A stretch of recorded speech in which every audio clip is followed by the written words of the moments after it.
नमस्कार अभिनंदन, मैं सुशील द्विवेदी आज आपसे बात करना चाहता हूं। मल्लिका साराभाई आप जानते होंगे मशहूर नृत्यांगना है और उनके चेहरे की बनावट विक्रम साराभाई से मिलती जुलती है।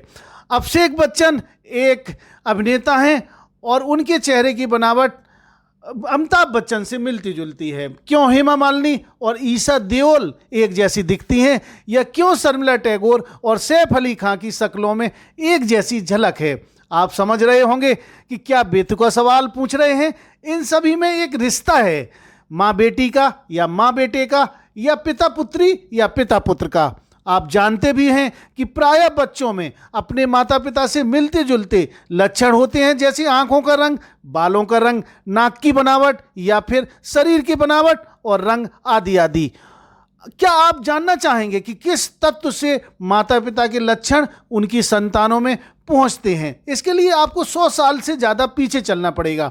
सन 1903 में अमेरिकी जेनेटिसिस्ट वाल्टर सटन ने अपने प्रयोगों द्वारा यह स्पष्ट कर दिया कि क्रोमोसोम के कारण ही आनुवांशिक लक्षण एक जनरेशन से दूसरी जनरेशन अर्थात एक पीढ़ी से दूसरी पीढ़ी में संचारित अर्थात ट्रांसमिट होते हैं।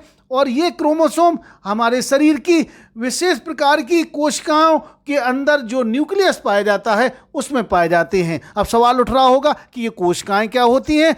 दोस्तों, जिस प्रकार ईंटों से दीवारें बनती हैं और दीवारों से मकान, उसी प्रकार हमारा शरीर भी छोटी छोटी सेल्स यानी कोशिकाओं से मिलकर बना होता है। क्या आप जानना चाहेंगे? हमारे शरीर में लगभग 100 खरब कोशिकाएं होती हैं और ये शरीर के अलग अलग अंगों को बनाने में मदद करती हैं। हमारे शरीर के कोशिकाओं के ठीक बीच में एक कंट्रोलिंग सेंटर पाया जाता है जिसे हम न्यूक्लियस कहते हैं, और न्यूक्लियस के अंदर धागे सदस्य या रॉड की तरह दिखने वाली रॉड की तरह संरचनाएं पाई जाती हैं जिन्हें हम क्रोमोसोम कहते हैं। क्रोमोसोम शब्द ग्रीक शब्द क्रोमा जिसका अर्थ होता है कलर और सोमा अर्थात बॉडी से मिलकर बना होता है।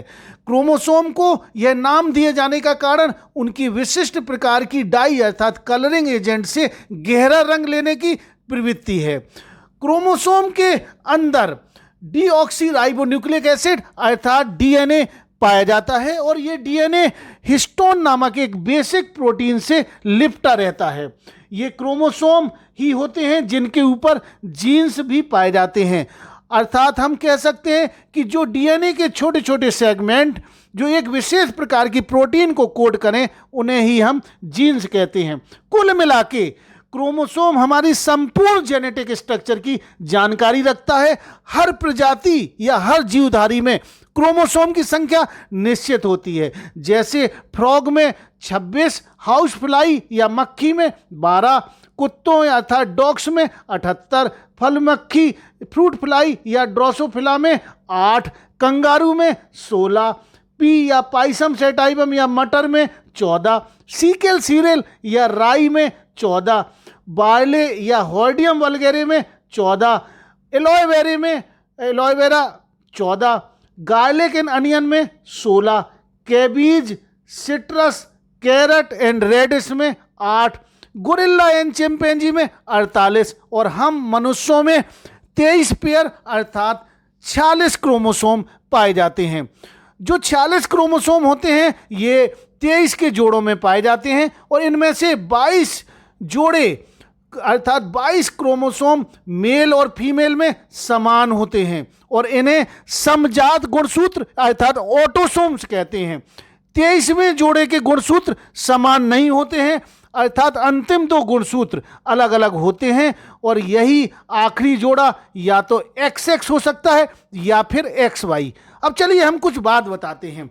आपके घर में किसी नए मेहमान का आगमन होने वाला है और उस नए मेहमान अर्थात भ्रूण की अवस्था में उनके अंदर XY क्रोमोसोम है, तो जैसे ही जन्म लेता है तो हम लोग मुबारक देते हैं कि चलिए आपके घर बेटा हुआ। और अगर डेवलपिंग एम्ब्रियो में XX क्रोमोसोम होते हैं तो हम मुबारक देते हैं कि घर में लक्ष्मी आई है।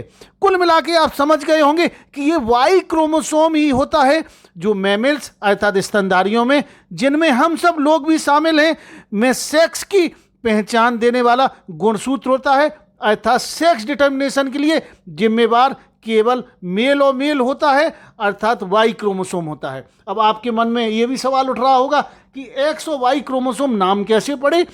तो जवाब है कि एक्स और वाई इनके आकार अंग्रेजी के एक्स व वाई अक्षर से मिलने के कारण पड़े, इनका नाम एक्स या वाई क्रोमोसोम पड़ा। सबसे पहले नेगेली, जिनका पूरा नाम कार्ल विल्हेम नेगेली है, ये स्विस साइंटिस्ट थे। इन्होंने प्लांट सेल में क्रोमोसोम को देखा और इसके बाद बेल्जियम के एक वैज्ञानिक जिनका नाम वॉन बेंडिन था, इन्होंने एस्केरिस वॉर्म अर्थात राउंड वॉर्म में क्रोमोसोम को देखा। क्रोमोसोम के बीच में एक स्ट्रक्चर पाई जाती है जिसे हम सेंट्रोमियर कहते हैं, और सेंट्रोमियर की पोजीशन के आधार पर क्रोमोसोम के अलग अलग आकार हो सकते हैं, अलग अलग रूप दिखाई दे सकते हैं। आशा करते हैं आपको यह जानकारी पसंद आई होगी। अगर पसंद आई हो तो कृपया चैनल को सब्सक्राइब करना ना भूलें, कमेंट करना ना भूलें, लाइक करना ना भूलें और ज़्यादा से ज़्यादा शेयर करना भी ना भूलें। धन्यवाद।